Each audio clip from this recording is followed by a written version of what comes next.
Welcome to episode 2 of the Change My View podcast, the official podcast of the 250,000 strong Reddit Change My View community.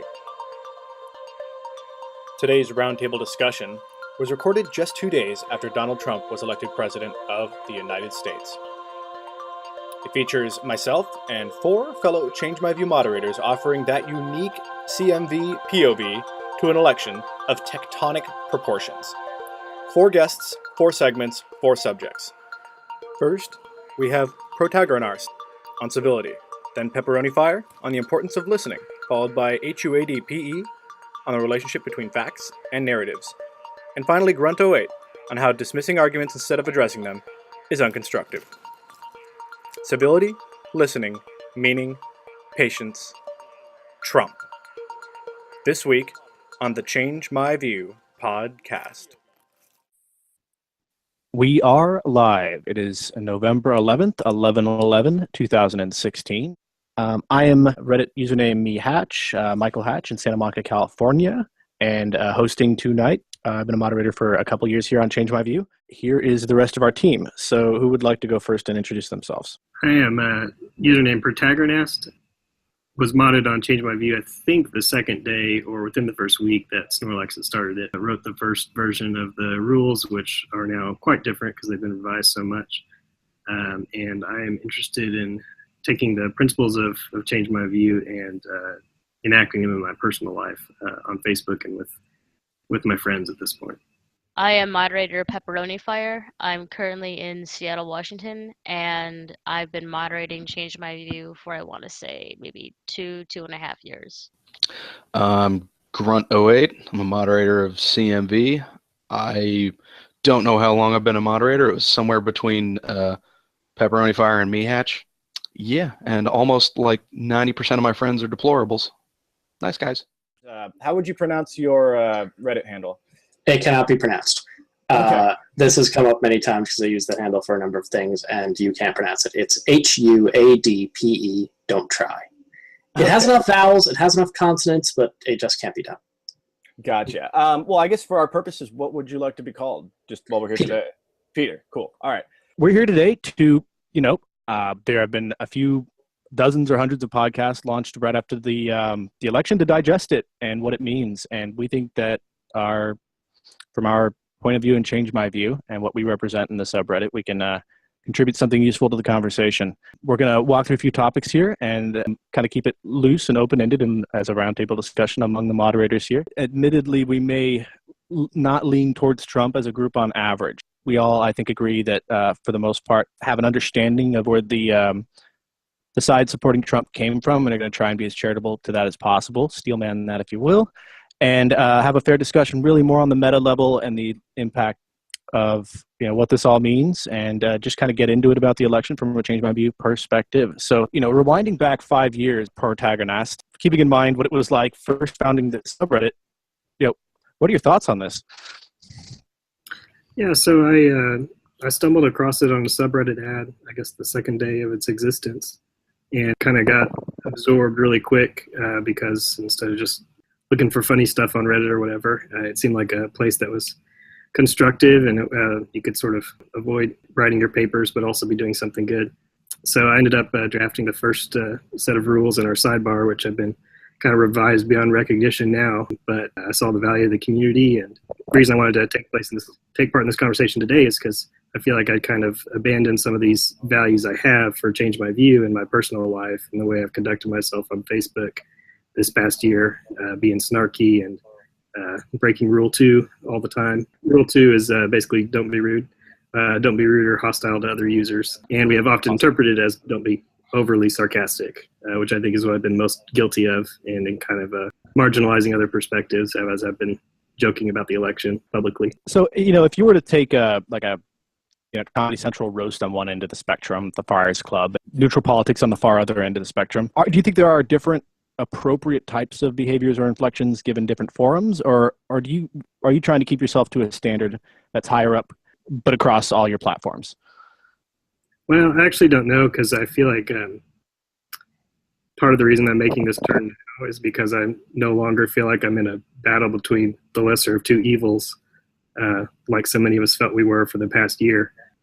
Honestly, I felt like I was kind of unable to criticize Clinton as much during the election because any kind of ground given could be taken as a way to vote. And I was pretty sure from the very beginning that, in my view, at least Trump was, the greater of two evils. And so playing the but what about game in public just never went well. You mentioned one bad thing about a candidate, and there's always the but what about from the other side. And so whoever starts loses. Whoever gets to say but what about, wins. But that wasn't productive. But post-election, it's that redirection. Yeah. But post-election, I think I've realized that I don't really understand people like I thought I did, the reasons they were voting for Trump, and that there are more of them, that I can't just ignore it, that we've got to come to an understanding if we're going to make things work. I just want to ask everyone else what they think about this general idea of how the election might have brought out maybe a little bit of the worst of us, and that they might have had, not our best performances on other platforms while still trying to keep the bar higher and change my view. Well, I'll chime in a little bit, and I don't know if you guys are familiar with the author of The Atlantic, who was recently interviewed on NPR. He basically took his plane, yes, he has a plane, and flew it to all parts of the U.S. That you would basically only go to if there was like a national disaster or a national tragedy, and otherwise they're pretty much ignored. So a lot of rural areas, a lot of the Rust Belt. And he was saying that his daily interactions with people, the views they expressed, and the people they spent time with, it was all very pleasant and amicable. But that behavior clashed dramatically with the level of partisanship that we were witnessing during elections, especially at a federal level. So I definitely think it would be fair to say that the election did bring out the worst in people, because it tends to, we treat it very much like a sports, it's a zero-sum game. Someone wins and someone loses. So we start treating it more binary than I think we do when we deal with people who are multifaceted, and we understand that at a very basic level. As for appropriate forums, I do want to make the distinction between when I'm trying to change someone's view and when I'm doing something else, because there are a lot of occasions where I'm trying to convince a person, and I have a certain way of doing that. Trying to put myself in their shoes is a good way, for example. But then there are times when I try to change someone's view and they're saying to me flat out something that I find to be, I hesitate to use this word, but deplorable. And when someone says something and they are concrete in it, that basically I can make the value judgment that they're not a good person who's going to treat other people well based on my value system, I'm a little more inclined to say, you know what, I don't want to associate with that person, or say, what you're saying right now is wrong or bad. For example, if someone on Twitter is copying and pasting a Nazi flag, I don't want to say, like, let me try and change your view for the 10th time. At a certain point, I'm going to go, what you're doing is bad. So when we talk about a spectrum of changing views, I think it's important to remember that not every forum, like, that's not your goal. All right, cool. Yeah. Let me bounce over to Peter next on this. Sure. So one thing I think that's interesting about at least Reddit particularly as a forum, it's relatively well structured for certain types of debates and relatively poorly structured for many others, and probably better structured than most for political debates, but really isn't, it's not the dominant social media platform of our time, which is really Facebook and to a lesser extent Twitter. And one of the really concerning things about Facebook in particular, in that vein, as many people have been talking about, is kind of the bubbles people build there. And I know that Pep wanted to talk more about that, so I'll defer to her. This is huadpe. So one of the aspects that's been interesting and obviously been discussed quite a lot is the segmenting into various bubbles of communication. And that happens definitely a lot on Facebook, sometimes on Reddit too, where you have subreddits that are explicitly political, like the Donald became the very big one over the course of the election cycle, where and that's kind of what their goal is, so you can't blame them for that. But when you have that segmenting, I think one of the things that can cause the kind of, really high levels of vitriol is that in segmented communities, there can be a lot more egging on. Whereas instead of having to be worried about, oh, is this going to push, like, am I going to be in the minority here? Am I going to look bad? Are people going to be staring at me going, what the heck is that guy doing? When you're in a very, very segmented community, when everyone's kind of on this broad agreement about, the terribleness of Hillary Clinton or the fear of Donald Trump, there can be an egging on to say further and further more radical things, so that you're the true champion or the true advocate. And I think that's something that kind of got magnified during this election in a very troublesome way. All right, thank you. And Grunt, again, going back to this different tones, different ways to argue, and different platforms. This is we're still on where Protagonist brought up about his experiences with Facebook and the arguments there and this passionate election. But from your point of view, what are your thoughts here? Well, I think one way that particularly Facebook is very different from Reddit is that because you're personally accountable and you're with people that you, at least to some extent, know.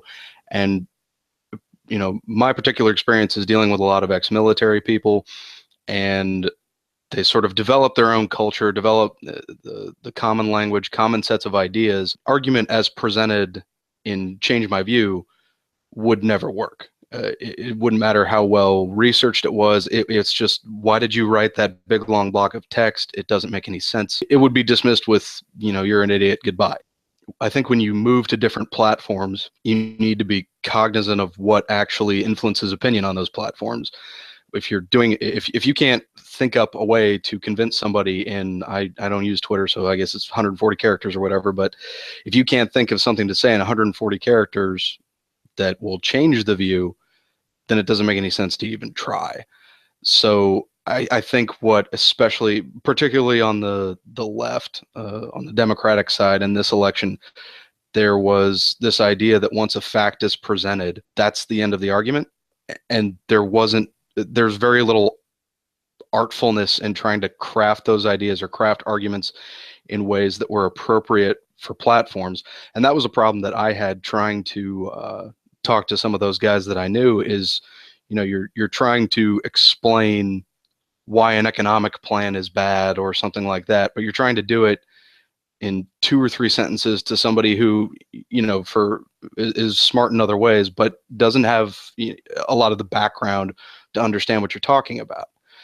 So I think the same problem also exists on the right, but the effects of it were much more strongly felt on the left in this election. So, yeah.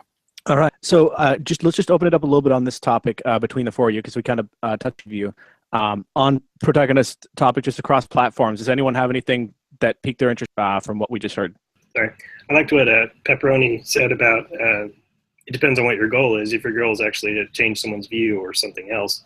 I've seen a lot of my friends struggling with the question of how to respond immediately after the results. What most of them chose to do was to say, if you are Muslim, if you've been sexually assaulted, if you are Mexican, if you are Latino or Latina, if you're LGBTQ, I stand with you. And if you're speaking out against something that you perceive to be racism or Islamophobia or homophobia, obviously your demeanor is different. You're not trying to convince the person you perceive to be racist or Islamophobic or homophobic to change their view. You're just trying to support and defend someone who's marginalized. And so that's a different tactic, and something that also happens on Facebook. Do you think that the same kind of standard set of mind-closing tribal us-them stuff, though, can happen on both sides? Sure. I mean, I think, I agree with the, however you want to call it, progressive or social justice warrior argument that if what you say or do as a result hurts a group or, causes them to be more fearful, then you are guilty of, being a racist or whichever label you want to put. But I've heard so many, reluctant Trump supporters talking about how they're not racist and they're not homophobic and they're not Islamophobic. And while I think we're talking about different things when we use the word racism, I think we have to hear them saying what they're trying to say, that somehow these labels of racist have apparently been as hurtful from their perspective as the racist things that Donald Trump has said. That we have called them racist has apparently caused them pain. If I can kind of step in there, because we were saying we're trying to give a very as strong a argument as we can for our opposite side there. Something I could see coming from that is when the immediate reaction to, say, the election of Donald Trump, or that's really what we're talking about, the election of Donald Trump, which obviously took everyone else well by surprise. When the immediate reaction, in certain senses, is to say that because of this, we enormously fear for racial minorities and that sort of thing, and assume that there will be not just certain policies enacted, but there's been I think there's been a decent amount of, if you look on social media, an assumption that there will be just massive social backlash against visible minorities, visible religious and racial minorities. And I think part of what you could see as the view of that from the Trump supporter standpoint is to say, hey, listen, we don't think actually that we're not going to engage in these terrible acts against minorities.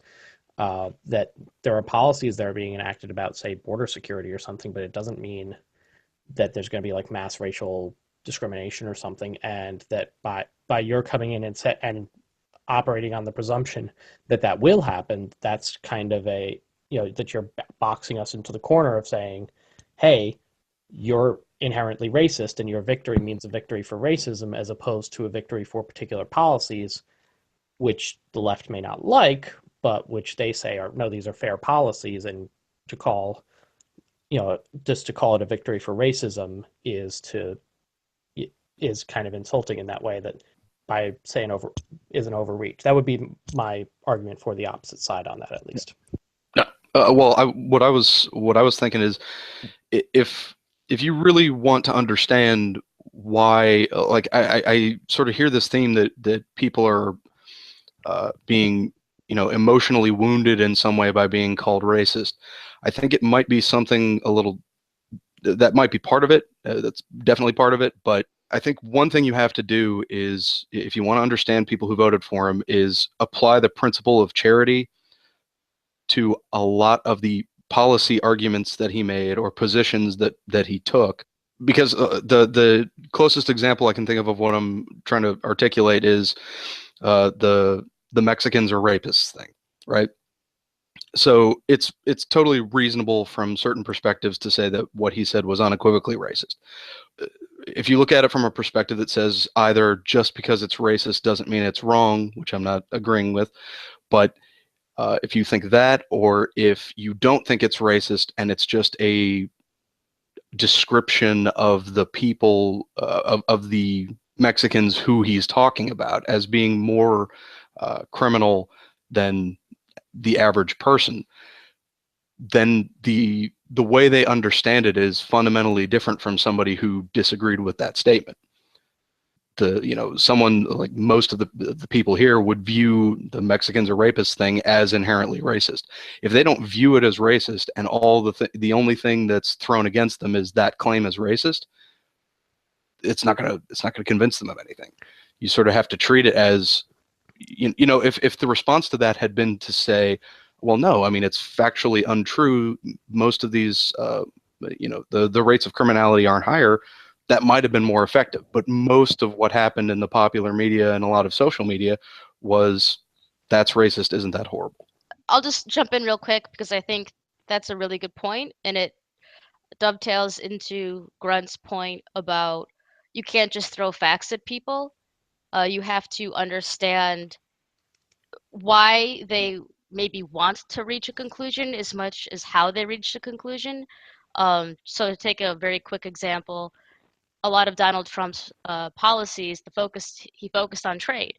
And even though factually speaking, most Americans are better off now with our globalized trade policies, and a lot of Trump supporters were also better off on average, there's still this fact that there's a trade-off between who is the beneficiary of those trade policies, and it doesn't seem like many people actually went out of their way to understand why people are feeling anxious and operate according to that rule of charity. And instead, because we saw Trump's rhetoric effectively giving permission to some people who really were explicitly racist, we just threw all these people in the same umbrella and treated them as equals, and that can come off as feeling really disingenuous to the listener.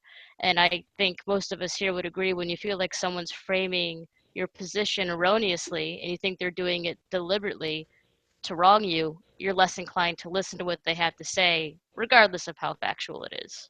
So to follow up on that, one of the big aspects of that, because Trump has talked about trade and immigration a lot, but even on those issues, Trump has very few specific policy proposals. He has a wall.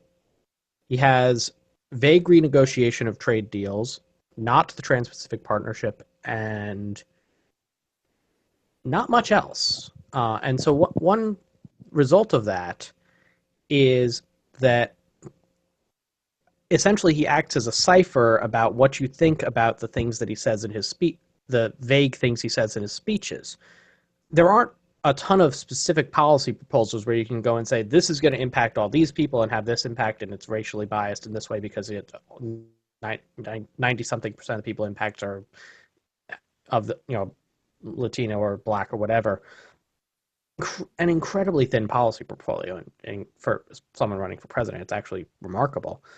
But because of that thin policy portfolio, it's just people just project onto him from what they see in his speech, from his speeches and what he says in public, into how that makes them feel about Donald Trump, as opposed to some very specific fact about, you can say Donald Trump proposed these very racist things. I mean, maybe the most explicitly racist thing he proposed would be the Muslim ban, which is, I mean, yeah, I can't defend that. I'm sorry. I can't. All right. Well, I would like to add something here as while we're steel manning the Trump position. Is the hesitation on the part of Democratic Party leadership to use the phrase radical Islamic terrorism versus radical jihadists or other softer terms. I guess you could find a few that live on a spectrum. And I in a way, and I'm borrowing a bit from my Sam Harris fanboydom here, but there are people who look at the bloody raw reality of some of these events that have happened in the last 6 months, just trying to think from the center of the zeitgeist of the Trump supporters, and they're looking at leadership going, they're not going to involve Islam in the conversation at all? Like, really? Anti-certain religious group is very similar in some of its ways, in some of its architecture to, a racist perspective, and so the two get conflated. And so, is it fair to say that maybe it was a mistake on Hillary's side to tiptoe around that? No. And just throwing it out there. So yeah. No, I would say absolutely not, because that was a very deliberate choice. The error that was made was the failure to explain, like our broad failure over the past 10 to 20 years to explain the nature of the conflict we're in. It was a really deliberate choice by the Obama administration and the intelligence community, because the common thread across every sort of militant Islamist, which is the most, I believe, the most correct term, every militant Islamist group that tries to recruit, that tries to work against us, is that we are in a war with Islam. And what they were trying to do was disrupt that, make it, because, they've talked about ISIS using Trump speeches in their recruiting materials. He I don't think deliberately, but he helped them out a lot in that regard. And I think the choice to try and disrupt that narrative of we're in a war with Islam was an important thing to do, because if you fail to do that, I don't think you're ultimately helping your enemy spread a narrative. You're not doing a very good job of disrupting where they live. So, I disagree with Sam Harris on a lot of things. So, yeah.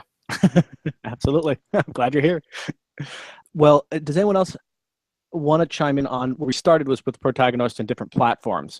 And I think we've shifted over a little bit closer to HUADP's facts and narratives. And so I was hoping maybe we can go that direction, unless anyone had anything else before jumping to HUADPD. Yeah. So the reason that the Obama administration and senior American officials and senior officials in pretty much every Western country have avoided using those phrases, as Grunt very accurately says, is not because of any domestic concern about domestic, well-being or whatever, but it's about avoiding giving ISIS and other radical groups a recruiting tool whereby they say it's a war between a clash of civilizations between the West and Islam, or between Christianity and Islam, which is beneficial to them in terms of recruitment. So that's a fact about why that is happening. That's Obama has given speeches where he said, this is exactly why I don't use these words. I think back in May or June, he gave a speech where he said, I don't use these words. Here's why I don't use these words, because it helps ISIS recruit. It's not a secret, but it's something that's not widely believed by Trump supporters and generally people on the right in America. And, not just Trump, the entire stage of a Republican primary debate, all would say radical Islamic terrorism, and would all criticize Trump for that failure, for not using that phrase. So it became kind of a partisan thing. And I think that's a part of the broader question of of essentially people believing facts as part of a broader narrative and attacking those particular facts tending not to be effective at breaking the broader narrative. So when you have a broad narrative of Obama being weak, and Democrats being weak on terrorism, being being unwilling to take the actions necessary, being not saying radical Islamic terrorism fits into that narrative very nicely, and so you're not going to take the factual explanation as true because it breaks outside the narrative the broader narrative that you're holding, and without a challenge to that broader narrative, individual factual challenges tend to fall flat. And maybe I'll do a bit of both sides of them, but that happens on the left too. Certainly, you would see a lot of stuff about when Bernie Sanders was running in the primaries, he had a very, very popular healthcare plan, or popular among Democrats at least, calling for complete universal healthcare paid for by the government, which the math did not work on Bernie Sanders' plan. It was totally unrealistic in terms of the numbers that it proposed. But that did not matter to people who supported it, because the narrative of we can tax the rich to give everyone to have the same system that they have in other countries was a very pleasing narrative. It was the narrative they liked. And so the specific fact that what Bernie Sanders, who's as zealous an advocate as you can find for it, when he tries to do the numbers, they just don't work out, that fact doesn't break through. So I think that it is a problem, certainly, that facts tend not to break through narratives in that way. But I think from a changing view standpoint, it really tells you that you have to go after the core of the narrative. You have to say, you have to address people at that level and say, you want this really tough stance against what you see as the enemies of America. You want this really generous state where, we can have these things that other countries may have, and then come from there and try and, with a spirit of generosity to those views, then talk about what facts can be part of that, as opposed to just saying, oh, you can't have the thing that is fundamental to your viewpoint because the facts don't add up. It does that line of argument I don't think is very effective at changing views. Whereas if you come from a view of generosity, that your desires are valid, and let's maybe talk about how to do them more realistically, I think that's much more effective at changing views. Grunt, any thoughts on what Peter said there? So I think part of what you have to do, and I think part of what Pep was saying, is that you need to understand someone's story. You need to understand what's important to them. What does, I think the last time I did a podcast with you, we talked a little bit about how if you're going to change someone's view, you have to understand what that view says about them and how changing it could threaten them. And then you sort of have to preemptively protect that. If like that, protect that part of them. So if somebody, I can't think of something at the moment. If somebody views, I think you're on point right now. This is crucial. If a big part of your narrative is that, you know, the West and Islam are in existential conflict, then you know that says certain things about you. It says things about what you value. Like I knew guys who were getting, you know, Crusader crosses tattooed on them without really understanding how dumb that was or how little it meant. And if you're gonna change that view, you sort of need to, okay, you're still, you know, there's parts of your ego that sort of need to be soothed. You need to make sure they understand that, hey, not hating Islam doesn't make you a bad American, doesn't make you a bad, you know, Marine. It doesn't make you any of those things. You are still everything that you were before. It's just that this one thing is different. And I think the problem is that for a lot of people, they think that by changing that view, all of a sudden, like, you know, they're gonna doing liberal things. I don't know, but just it'll totally changing that one idea will completely change who they are, and they don't want that. So you have to, in the course of changing their view, you have to reassure them of that. Yeah, like, you don't want it to be their Alamo, you know? Yeah, like you need to convince them they're not on a hill they have to die on. You know, you can abandon this hill and still be winning the war, so to speak. Well, and I think maybe the only way to do that too is to, you know, set down your own shield as well and present it in a context where it feels like you are just as available to change your view. Kind of like changing my view. Subreddit. Yeah, well, I don't have anything to add on top of that. I think you guys unpacked most of it. I guess I'll just tack on to what Grunt said. Like, my father, he's Republican, and it's like every time I have a conversation with him, I have to approach it from the sense of I have to couch it in something that will let him still identify as being Republican, because that is very important to him. So if I were to start whittling away to view without couching it in terms of, for example, like limited government, free trade, capitalism, that sort of thing, if I didn't couch it understanding that's what's really important to him, in order to maintain that Republican identity, I wouldn't be able to reach him at all. But maybe that's not a great example because I can't ever get him to change his view. Well, actually, I did kind of win in that respect. I got my parents who have been, well, at least one of my parents who have been Republicans. Like the big problem for them, they didn't like Donald Trump from the beginning. But they, you know, a lot of their sort of political prime was in the, you know, late 80s to 90s. So they, you know, Saint Reagan is sacrosanct. You can't touch him. And the Clintons are Satan. And that's just sort of, and these are both, you know, they have advanced degrees. They're very intelligent people, but it was so hard for them to break through that. They were both basically, they were not going to vote. And I think I talked my mom, you know, my mom eventually did vote for Clinton against her will pretty much. And I think I had something to do with that, but yeah, it had to be, the only argument that worked was pragmatism.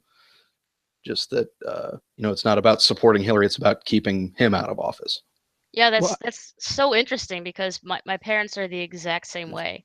Dad was sort of like the foot soldier during the Reagan years, I guess you would call it. And I remember growing up in a house where Clinton was like a bad word. And it's, from my own point of view, where my own view was changed, like I'm not a giant Hillary Clinton fan, though I did vote for her in this election. It was pretty open about that, I think. But I can remember a time when I was like 24 and I was like, wait a minute, why do I hate Clinton? And when I tried to think of a reason why I hated Clinton, the only thing I came up with was because that's just how it was in my house. And there are a lot of arguments against Clinton as a politician and as a person, but I couldn't come up with anything solid that was outside of just the fact that that was the identity that I sort of absorbed through my father.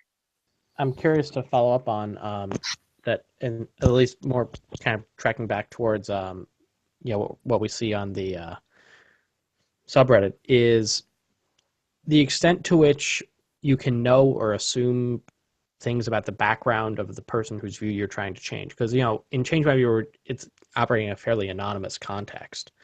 So you don't know like what is the background. Like is someone coming from the standpoint of Pep when she's 23, 24 and says, well, I don't like Hillary Clinton. And why don't you like Hillary Clinton? Because my parents don't like Hillary Clinton.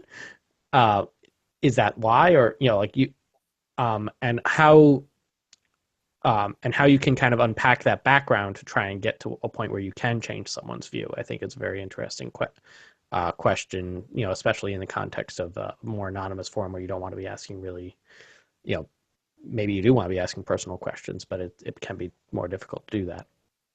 Well, I'd like to maybe segue a little into something here that I think is important and related, and that is opinion as identity, and virtue signaling, and what is the cost for someone saying they voted for Trump on Facebook, for Hillary on Facebook?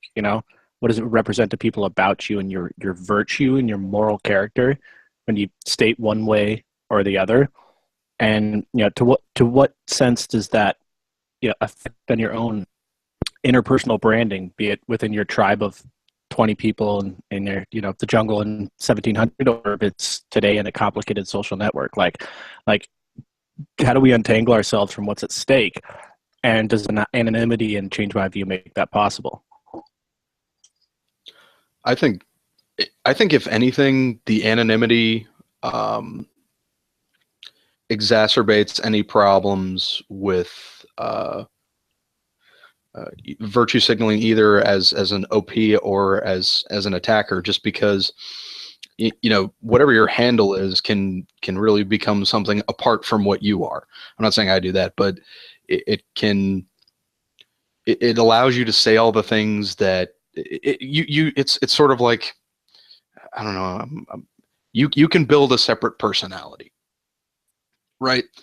Whereas so last night was the Marine Corps birthday, so I'm over at the VFW. I tell everyone there that I voted for Hillary in a crowd full of people that I may have been the only one who did that. And you would think that would mean, oh, well, I was mocked out of the room. I was, treated like garbage. No, that, it was a joke for 8 seconds and then everyone moved on. So I think actually knowing people makes it harder to virtue signal, because people are more willing to call bull on that. If I'm not making sense here, let me know. Yeah, I like that phrase, virtue signaling. I feel like a lot of this election on Facebook, where people may not have made it public who they were voting for, and certainly in the online, the anonymous forums, you would always be like, I don't like Trump, or I voted for Johnson, but I think, Hillary Clinton, such and such. And that's what people kind of had to do. It was like, I support our veterans, or I have a black friend, but that's, people feel like they have to make these disclaimers or something before they can make any criticism of a particular candidate or make any really comment about what's going on, because you don't have that kind of previous character witness from knowing a person interpret it. Sorry, did I interrupt you? No, go ahead. Okay, I think Grunt again made another good point, but I just want to explore the opposite of that, which is, if we assume that people who are invested in their identity might be a little more hardened to a conclusion because it is part of that identity, people who are online are allowed to maybe wear a different hat or explore wearing a different hat, and because they are less married to that identity in front of this brand new audience, it gives them a little more latitude to play with entertaining a different view. And I think it's absolutely true that and I never pronounced this word right, but anonymity can be horrible on the internet, because it enables people to do and say things they couldn't get away with if they were in the same physical room with that same audience. But by that same token, it lets them be a little playful and a little more flexible when they're trying out new views, new perspectives, figuring out maybe if they really want that to be part of their identity, or if they like this identity better. That's why we allow throwaways on Change My Views, because anonymity can be a help in these conversations. It can allow people to have conversations that they couldn't have with their friends and family in person or on Facebook, and they knowing about that view they used to have, or what they what their deepest, darkest thoughts are that they think are wrong, but that they can't convince themselves are wrong. Well, and I think also it's just deepest, darkest thoughts. It's like if you're a 23-year-old Saudi prince who, is an atheist gay guy who, like it's living in a world where that's not a part of reality, but there's just enough nudge there where they can sort of put their toe in the water of some conversation through anonymity. It's not even that they've even realized themselves yet. It's that just engaging the conversation a little might open a door for them internally, and within real world groups sometimes, like, you can go to a certain city or something and notice everyone seems to be about 50 pounds heavier or something. Like, if you're around people your same weight, even if you're heavier or skinnier or whatever, or more healthy or less, the happiness levels, like, don't trail off as long as everyone else around you is about the same, right? So, in that difference between your real life surrounded group and how that affects your happiness barometer and your internal narrative, right, of who you are and why you are and all that, how far can we really go through a mitosis of identity online and real life, or how much of that needs to be coherent internally, It's really going to depend on the extent of the divorce. Like, if you're just exploring wrinkles and you're consistently exploring those wrinkles, I think it's pretty easy to start internalizing it as who you are, and maybe feel more comfortable exploring it in the quote-unquote real world. But if you're like flat out trolling on the internet, really going to the opposite ends, or maybe you're not even trolling, you're just trying to play devil's advocate, that's going to be a little more difficult, because at the end of the day, there's no genuine desire to learn more about that specific view or keep your mind open. You're just sort of going through the motions of performing this argument. So that's an interesting point, Pep, if I could follow up on it. One thing I think that might be interesting for us to talk about a bit is just what we see as moderators in terms of the stuff we don't like on Change My View, as far as like trolling and proselytizing and otherwise, advocating for, using Change My View as an advocacy forum, which we've seen quite a lot of really over the course of the election, and even since has not let up. That or whatever. On the narratives idea, I think I completely misjudged the narrative that some people were finding compelling this year. For example, like in the debate where Hillary made this awkward segue into an obviously prepared part where she started talking about, while Donald was starring on The Apprentice, I was, in the war room, and while Donald was doing this, and it was awkward because it was obviously inserted in there purposefully, but to me that was, compelling. And I saw a lot of people on Facebook talking about how Donald Trump was the least qualified candidate ever and things like that. And after the election, I've now realized that was really only emboldening many of his supporters who liked that kind of, this is not a career politician, this is a guy who's going to shake up Washington. They liked that he wasn't politically experienced, and trying to make that as a bad thing actually, I think helped Trump. And so just completely not understanding the narrative that other people are living makes you not really know what to say in speeches, and when you're trying to convince your friends and neighbors that they shouldn't vote for someone, you're doing the opposite of what you're trying to do. And let's just jump in to the topic that PepperoniFire had brought up, the role of listening in all of this as regards to Change My View, changing minds, all that. Pepperoni, floor is yours. Okay, I mean, I think this is going to be pretty easy to transition to, because it really flows maybe into or from, I'm not sure which really, everything that we've talked about. If we're talking about facts and narratives, and I'll use the election again as an example because that is the topic here, it's not like it was a surprise to us that people wanted an anti-establishment candidate, or that they felt a lot of economic anxiety, or anything along those lines. Like, we were told repeatedly when people were asked, why do you support Donald Trump? They all said basically the same 3 or 4 different things. And the fact that no one ever really honed in on that to the point where they were willing to entertain those feelings as valid and then try to understand them to the point where they could begin couching their argument in a way that that party with that sentiment and those feelings would be sympathetic to.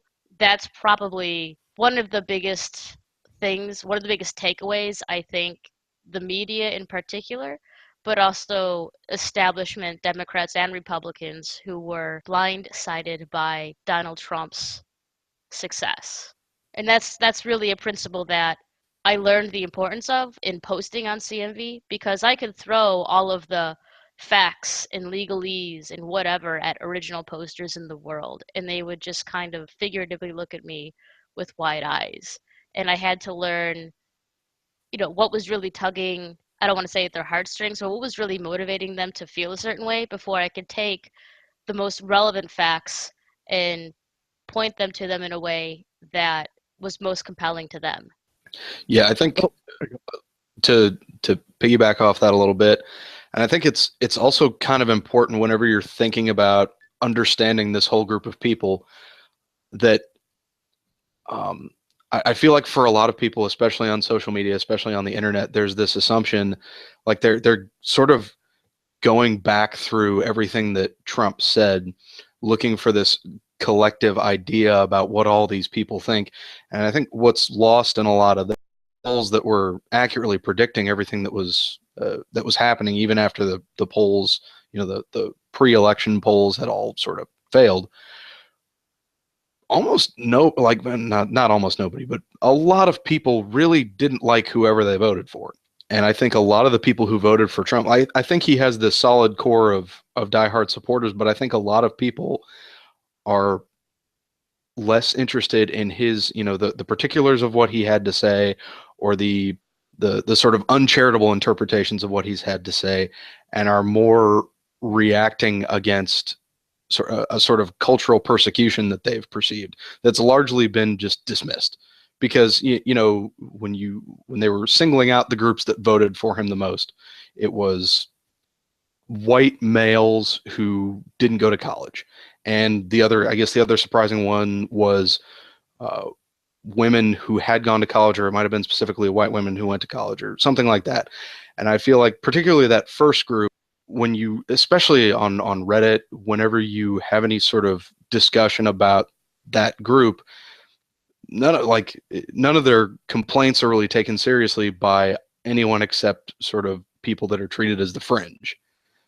So I feel like I've lost where I was going here. If this made sense to anybody. Let me pick up that football for a second here. Okay. So I am a member of the statistical group that is split 76-16 for Trump.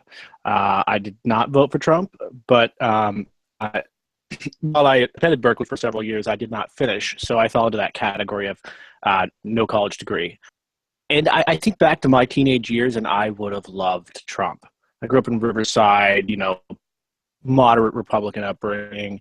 But, I would see hypocrisy and other things and assume, oh, well, everyone should have the same rules, same thing. Something like affirmative action seems to be opposed to a certain version of, a categorical imperative, right? Like, this is America, we all get the same rules. No, you don't get special treatment for being a part of a minority. Was my thinking. And there's just an extension of that combined with like, well, look, we built this country and this is, our thing and our legacy, and somehow owed, to someone who just was in it for 15 years, right? I felt a sense of ownership and that something was going to pollute that or corrupt it. But I don't want to oversimplify that, because I think there's a genuine interest in thinking there's moral progress and civilization that's been done here that's threatened, and that's an artifact that you can find in, going back to Greek writers and before Rome. It works.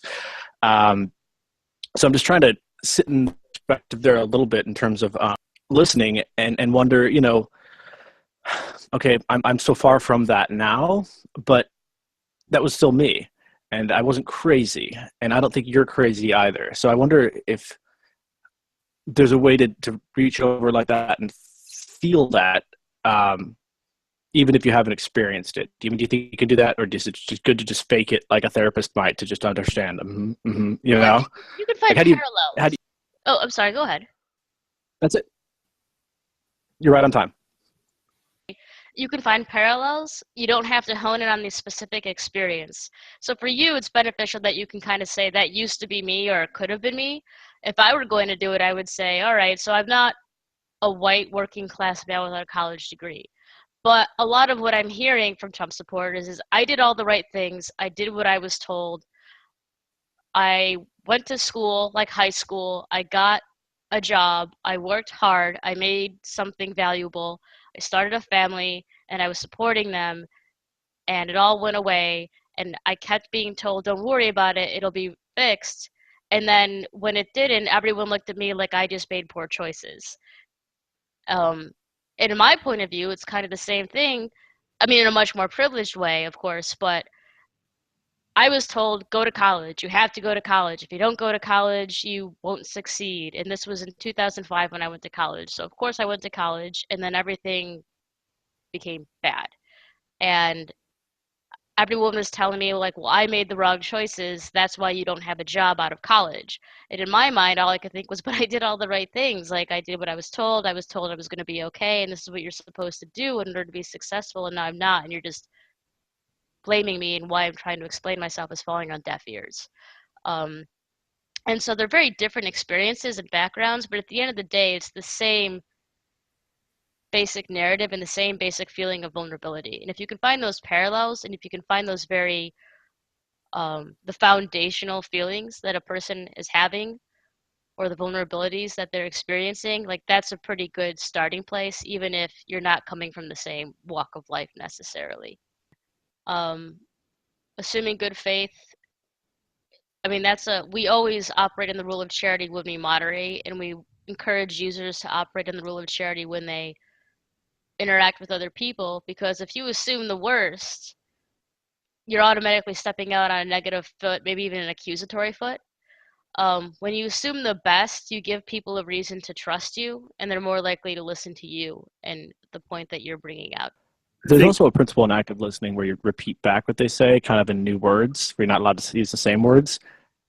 And I think that plays a big part in like showing them you do kind of grok what they mean. You're not going to try and spin them. I just don't know if there's time for it on a 45-second segment on Fox News. Yeah, but there's time for it on Facebook. I think that can apply there.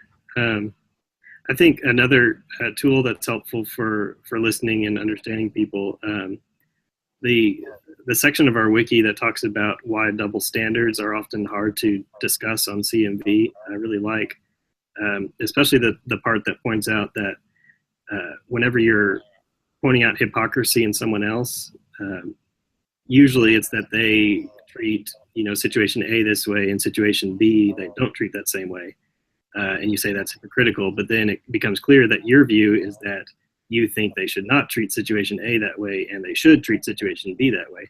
So you're also have a double standard, or also have hypocrisy. It's just the mirror image of that. It's the opposite way. And so I think in trying to understand other people's views, it's useful to, whenever you see something that you think is hypocritical, to then kind of self-reflect and turn that around and see how they might see your reverse image of that view as also hypocritical. When someone makes a statement, you kind of want to have it in the back of your head. Let's remember, if this is a moral statement, it applies across the board. We have to keep the categorical imperative in mind. Otherwise, we trip back over it.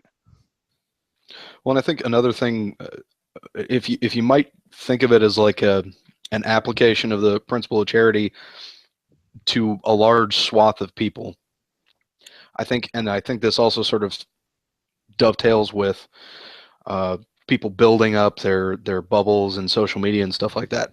I think a lot of people, like having been on Reddit and being part of very different social networks and other places, I think there are a lot of people, like when you read a little bit, so the Atlantic, but like HuffPost, a lot of these sort of bastions of what you would think of as liberal thought, I think a lot of people built up an idea of a set of acceptable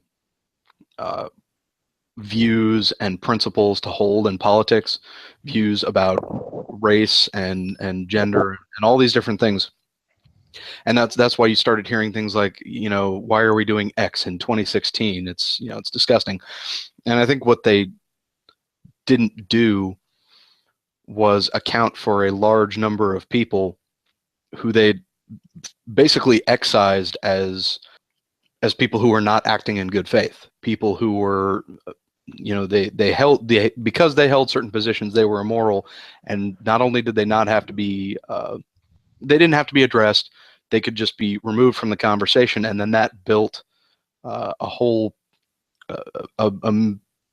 sort of delusional idea about the set of acceptable ideas. And I think we sort of need to step back as a group and charitably reassess a lot of ideas that are considered to be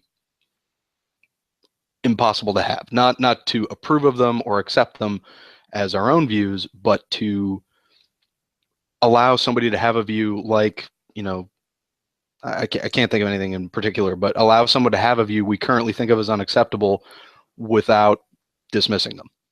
Let me throw one at you that might be just far enough from the common discourse today that we can look at it a little bit dispassionately, right? So take the topic of interracial marriage, right?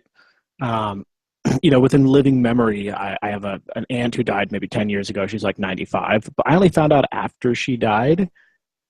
She always would comment on any racial couples and didn't like it or thought it was against God's plan. And I look back at that, I see a progression over time going back to slavery and then women's suffrage and blah, blah, blah. You go all the way down. And to me, every one of those was always wrong to begin with to the beginning of time. And each one of those is just a correction towards the center that's correct. And it's how can we get as quickly as possible past whatever remaining concentric rings there are to make the fairness game happen? And then where do we stop? Right? So with each one of these steps, there's been some unmentionable, deplorable, old school ideas that have become the ones, like you're saying, marginalized outside the conversation. That's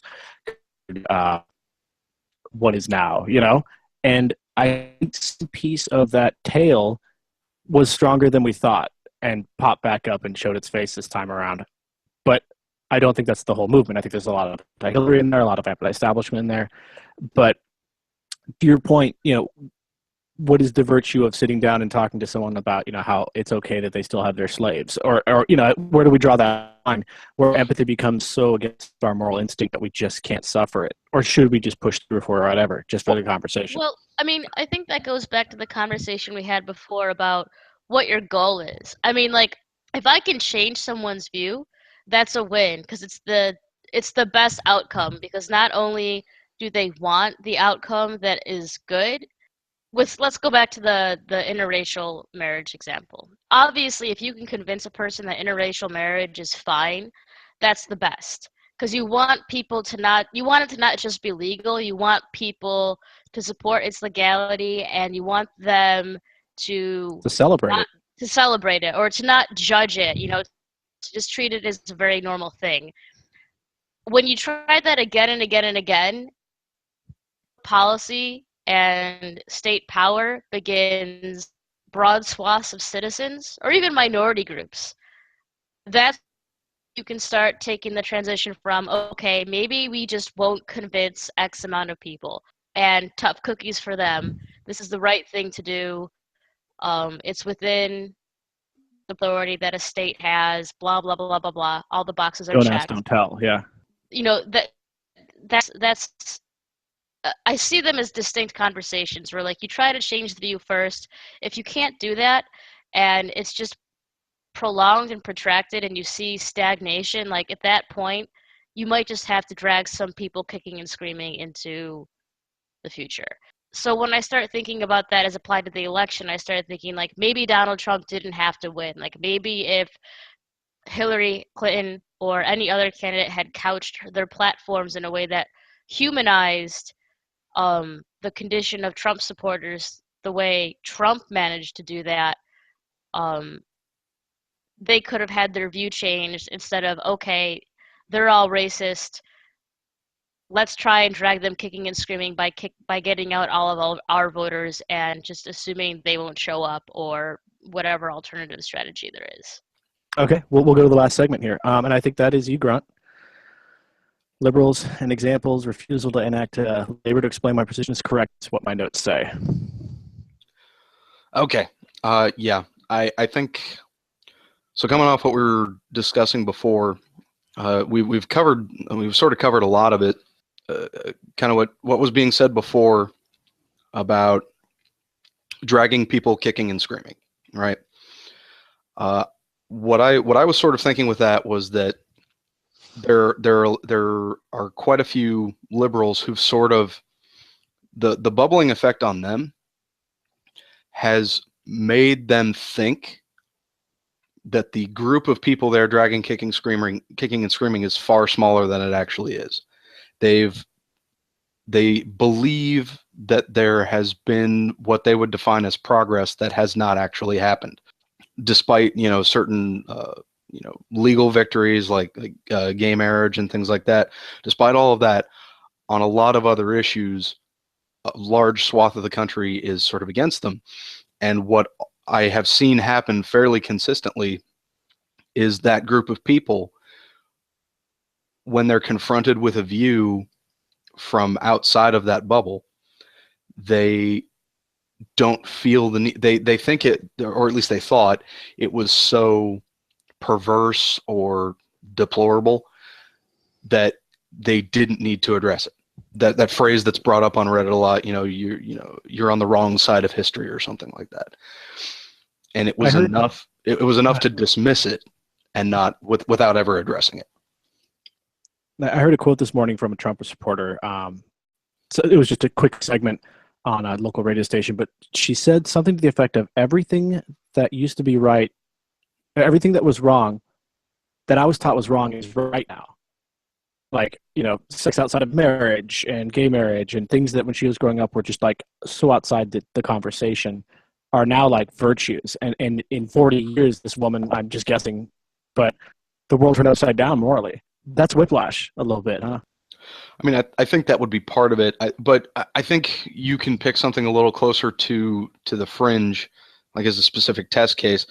Like I knew a lot of guys who, they would express this on Facebook, were really, really, they had a deep moral problem with allowing people to go into whatever bathroom that they identified with, right?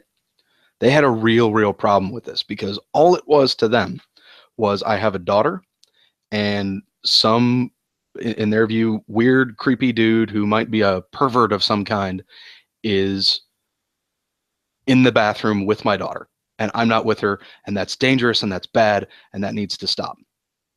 And by and large, when they weren't having their view reinforced, when they talked to liberals, people who disagreed with them, it defaulted into this conversation about how they were bad people and that they hated trans people. Like that was what I saw numerous times. It was rare that somebody mentioned, hey, that just doesn't really happen very much. It's not that big of a danger statistically speaking. And that the few times I saw that used, that was a very convincing argument for a lot of people. But when the default was just to say, you're a bigot, peace out. Well, I mean, that guy still sits there believing that. He's still there. You didn't put in the labor, so there's no chance he's going to change that view. And I feel like that happened en masse across a huge portion of the population, and it's been happening for several years, if not a decade or more. And I've always sort of thought when I've seen people do that like one day there's going to be a reckoning for it. One day you're going to disregard enough people that they outnumber you, and they're going to fight back against you. If I feel like I'm rambling, these people aren't sociopaths, they're not psychopaths. They are regular Americans in places where you go there and you're going to get better hospitality you've ever seen in your life. Yep. So, what's the core moral thing that's different here?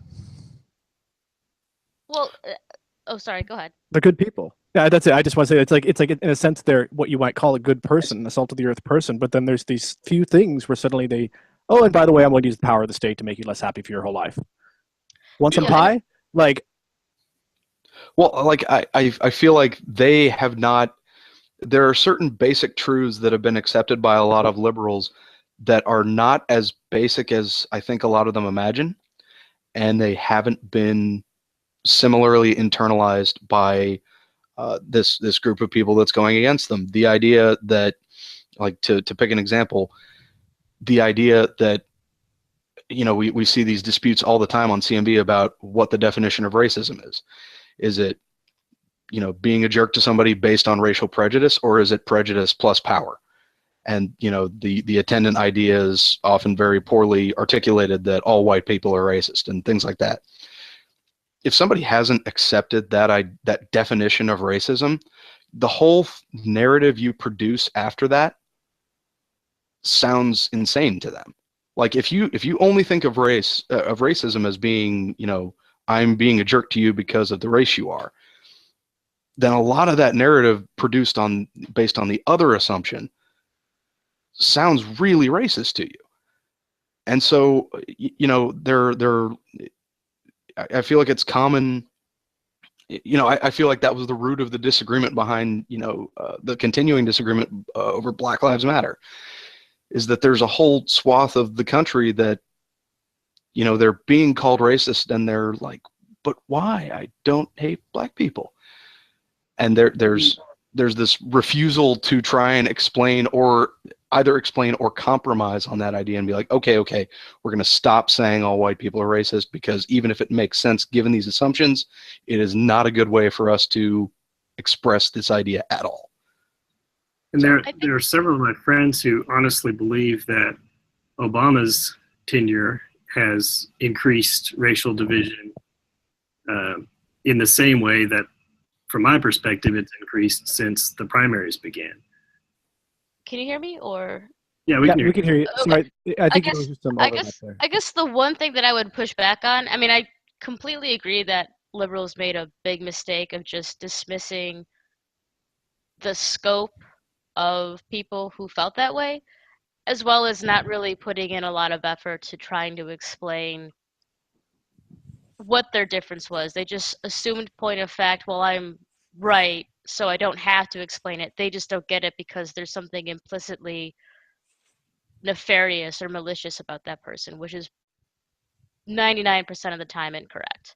But the one thing I will push back on is, in the background you had the grassroots movement of the Tea Party that the Republican Party definitely latched onto. And so there was a lot of reinforcement of these views and of this anxiety that probably, number one, gave liberals a very skewed perspective of the intensity and maybe even the maliciousness of the view that most average people probably didn't hold.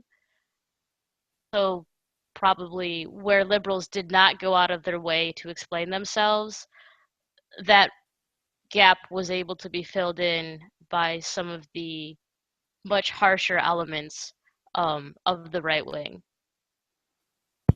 Yeah, I mean, I don't think that you know, liberals explaining these ideas better would be the panacea that fixes everything. I'm not under any delusion that there aren't a serious, you know, a large number of bad actors, particularly at the far right, like the you know, some of the alt-right, the white nationalist, you know, fun-loving guys. But I think in terms of conducting a post-mortem, the most important thing, and what I really worry about is I start to see sort of the triumphant posts from the same friends that are Trump supporters, and they're doing the exact same thing. They are building up the delusion that they have a mandate, that because the Republican Party controls all three legislative branches of government, that they, as Trump supporters, have the mandate to, we now totally dominate this country. We're going to get everything we want. And that's not true at all. And I feel like if both sides don't develop this ability to,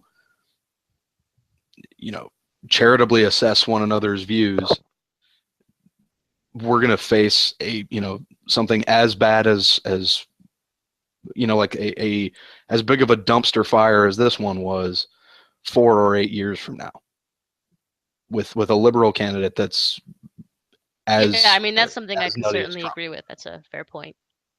Well, the kind of conversations that I think are ideal in this sense oftentimes are more boring than the conversations that make for good news segments. Is there something integral to the nature of attention span and our delivery means in media that means that maybe there is much more of a happy medium that we're all just unable to see?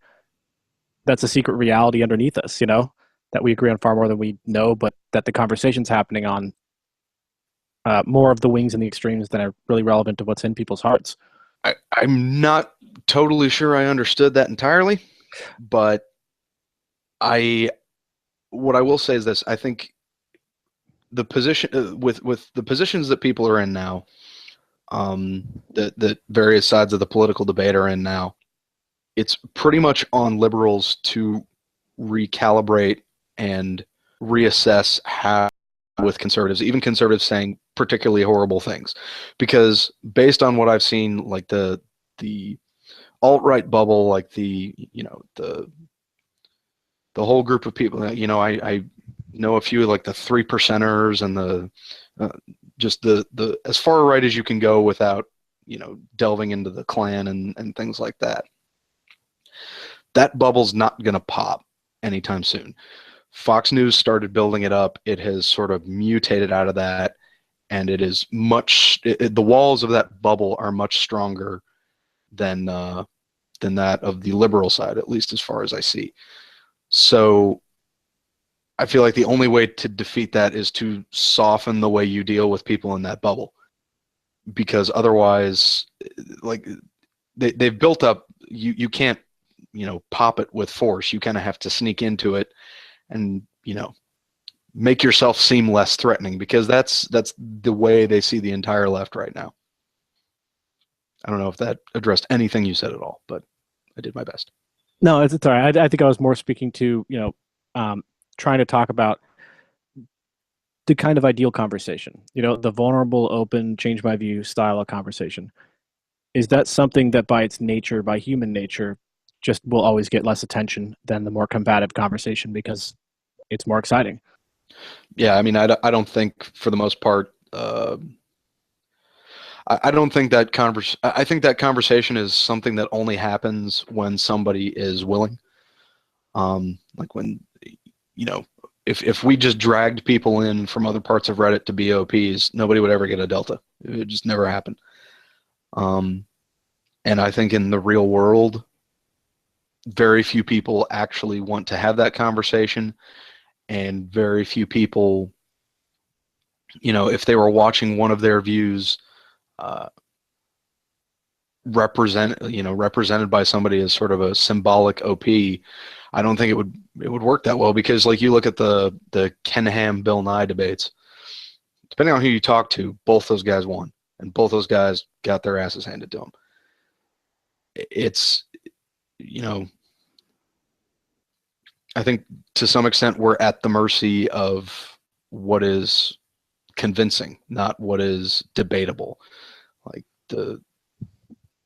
we need to adapt to the Twitter sphere, I guess is what I'm saying. Like the most convincing things are going to be pithy, short, and give you a warm and fuzzy. They're not going to be complex arguments that aim to convince through logic or reason. So I'm a little pessimistic is what I'm saying. Fair enough. Fair enough. I'm not sure if I disagree with that or if I just want to disagree with that. I want to disagree with it. I agree with it, but I think where the hope lies is not in changing human nature, because we're not going to change the human brain on an evolutionary scale when we've got a logarithmically increasing technological curve underneath us. I think it's the tools we build that are going to help us be better people. I think it's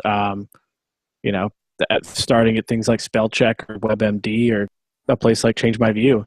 I think we're going to have better and better technological tools to help guide us in this that can help us counteract our biases. I think we'll inevitably emerge from big data and all that, but that's my hope. Well, but unless your preference can be taken out of the media you see, the news you see, the arguments you hear, Facebook's not going to do that. Facebook's not taking your preferences out. Facebook still recommends to me, Russian Times articles and stuff like that, because that's what, all my friends look at. It's trying, like, all of its algorithms that are trying to tell you, best tailor your search results to you, are going to keep giving you the same opinions you already have. So I don't know that, and I don't know that anybody would actively, not anybody, but that a significant number of people would actively pursue something that went against that. Like a Google that showed you the things you least wanted to see, I'm not sure it would be very successful.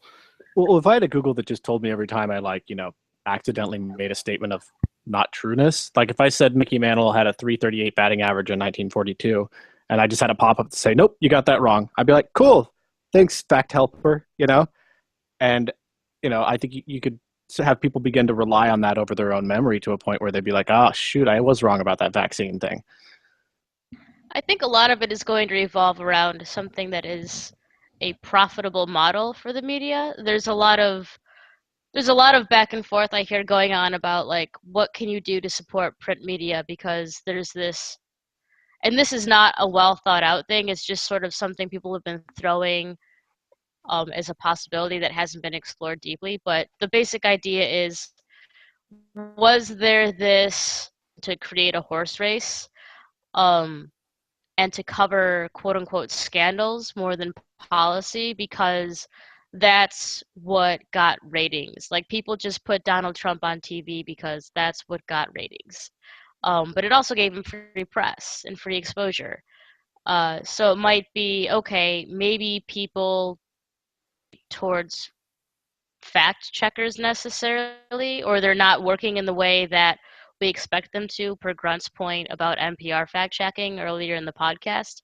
But if it might be something as simple as, okay, we have this demand, how can we turn it into a viable business model that the media can use to fulfill their journalistic role?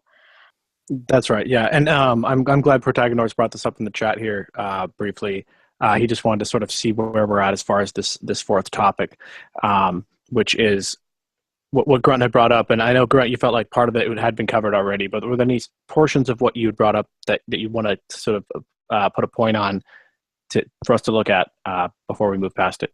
I think forcing change I think convincing people takes time.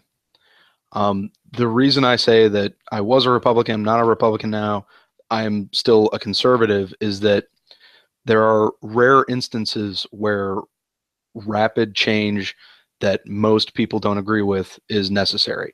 Like, the Civil War needed to happen regardless of what anyone in the South wanted, because that was not really, even at the time, the morality of it wasn't really in question. Everyone just sort of, like, the arguments given by a small number of slaveholders were facile. But anyway, there are a few times when that's necessary. Most of the issues we face today, I'm not sure that they are, and a lot of there is a lot of danger attendant to rapidly changing the character of a society or the character of a government when a large number of people aren't on board with it. I think what we kind of need to get used to is the idea of a slower change or slower type of progress, rather than creating these moral absolutes that half the country doesn't agree with. And that if that process takes time, if it takes more time than some would like, that's unfortunate. But when you're dealing with 350 million people, you can't disregard half of them. If they're not convinced, you can't just move forward. So I think this came up on election night. I think we all underestimated the power of a sector of Trump supporters that we thought was part of our past. But you know what? This is their democracy too, and they definitely, sleeping giant, made their voice heard in a way I can't remember in my lifetime. It's always felt like a inevitable movement towards what I like as a progressive future. But yeah, how fast is too fast, and is there an ideal asymptote to speed and change and all that over time? I think this comes back to our conversation about what our goal is in the conversation, whether it is actually to change someone's view or to stand up for the marginalized. I think just implanting a little bit of cognitive dissonance in someone can also be a goal. You know, not going against their entire political views, but posting the Snopes article, you know, rebuttal of one thing that they share, or posting the article I've seen about how teens in Greece are making these websites that are either plagiarizing or fabricating news stories about Trump because they found that those receive the most clicks, and that's what people want to hear about. Things like that, you know, just little things to make people pause, or to make people to not, you know, do a 180, but to start to doubt maybe views that are peripheral to their identity. But it's where you have to begin, I think. All right. Well, if there isn't any objection, I thought we might just shift into a closing section here. Is there anything else anyone wanted to go into in that last topic? Closing segment then. I thought we might just open it up pretty loose for maybe 5 minutes and just see what comes to mind, and then we'll just wrap it up. Great. Okay, so we're just gonna open this up for unstructured conversation just for a few minutes here to see what comes up, what we're feeling. But really, I think we want to open it up to kind of we'll take off the formality a little bit here and just be like, you know, how do you guys feel about this outcome personally? Like, take off your mod hats and your objectivity and your rules.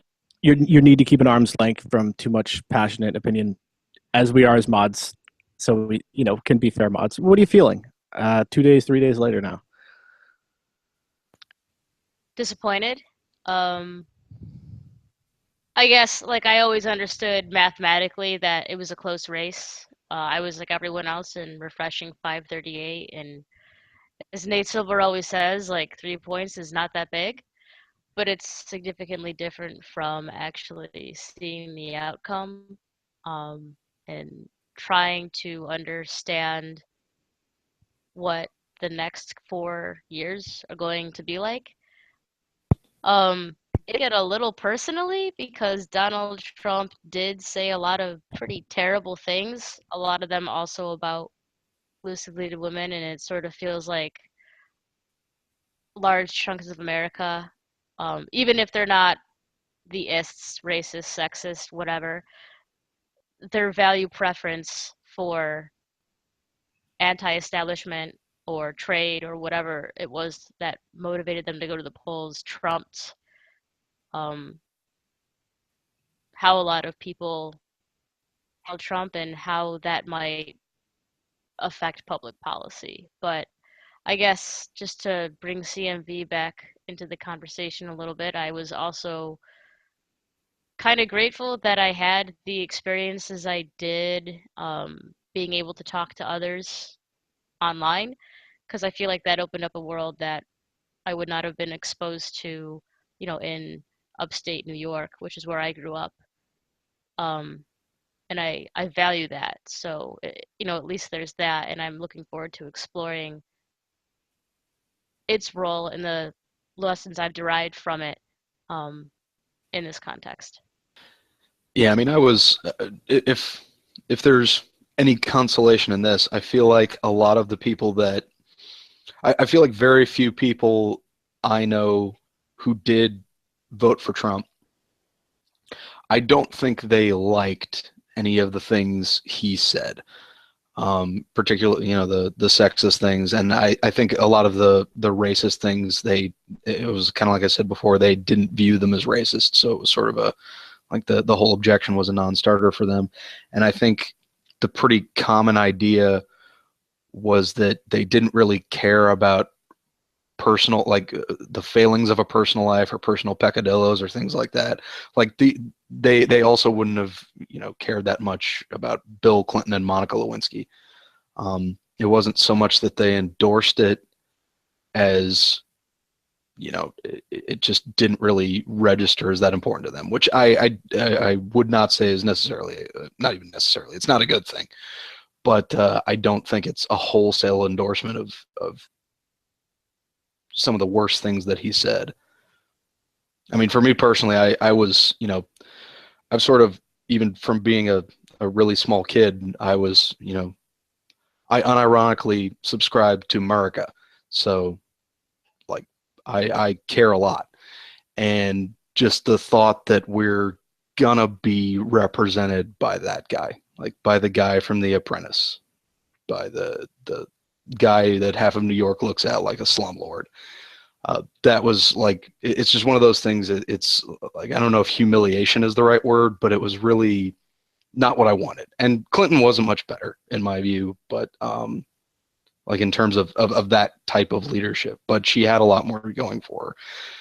In the aftermath, I've been sort of,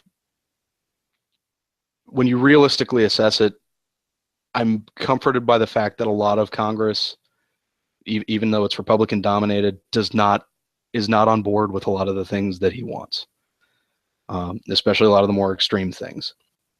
So I think he's going to face a lot more opposition. And like there were people during the Obama presidency who, a couple years in, I think it was Sarah Palin coined the whole "how's that hopey changey" thing going. And I've been trying to think up an analog for "Make America Great Again." Because I think in a couple years we'll have seen more stagnation than a lot of people think. And the people who are expecting rapid change, and I don't think a lot of it's going to happen. But I could be wrong. So yeah, that's me. Who's next? I'm depressed. I feel like I've a failure in some ways to not seeing some things coming. I'm a little worried that even as I've had more, I don't know if respect is the right word, but respect for Trump, more like awe for Trump in the past few days since he won the election. I'm worried that he's more cunning than I ever realized. That he wasn't just a buffoon who was winging the whole thing. That some things were calculated, especially as he's been behaving these past few days. I don't know. I don't know what to expect and what comes next, and I'm disheartened by the granted reluctant Trump supporters that are kind of coming out of the woodwork now on my news feed. And although I'm glad that they were reluctant, or I'm glad that some of them chose not to vote or voted for Johnson or whatever, still some of the ways they're dismissive of the, I think, legitimate fears that some people have is really disheartening. But in some ways it's given me new purpose, reminders of kind of repeating experiments I've done before in trying to understand people and trying to listen. And it's also, at this point I plan to become a high school teacher rather than a college professor, mostly just because I don't think I'll ever get through a PhD, but it's kind of given me a new sense of purpose in that, based on the demographics of this election, college is too late to teach critical thinking skills, and that if I could be some small part of turning that high school only education group into people who wouldn't vote for Trump again, or not because Trump's a Republican, but someone like Trump, a person like that, then that would be a great public service. And so it's given me a sense of purpose and perspective in some ways, but I'm confused and sad. Very understandable. And I thought it was really interesting what you said earlier about how you wanted to live up to a different standard on Facebook that you have been living up to on other platforms. And I think part of what you're feeling in that speaks to the heart of what you were there in the beginning with Snorlax to create all this. There's a certain spell that you guys cast that now is this thing outside of you that you're like, oh, I want to live up to, And it's sometimes those things outside of ourselves that we create that become this extra stuff, Batman, something bigger. But then the flip side of that is, and this is me going now, when you look at hypocrisy or the categorical imperative, and you're like, well, how could the U.S. government both be bombing people here but also feeding children there? That's hypocrisy. And you're like, well, that only kind of works for like an individual person who needs to have a coherent moral paradigm. But governments aren't individual persons with coherent moral paradigms. Governments are compromised bodies. It's why we have a Senate and a House. It's still a compromised body. We're still a body of states on some degree, which is why it's not exact proportional representation. It's not a perfect round circle of a country. And it's messy. And somewhere in between the nation state that can't be an individual with a coherent moral paradigm that is not allowed to be self-contradictory, and a big giant, it's an individual and a state. There's different sort of moral apparatuses there to apply. Compromised bodies versus an individual. Somewhere in that messy middle is a candidate, and do they stop being a unique personhood, moral entity making choices that are, responsible to a coherent moral paradigm that passes moral tests and trolley problems and categorical comparative audits, or is their moral imperative on a meta higher level that means that they have to do what they have to do to get there to do the thing?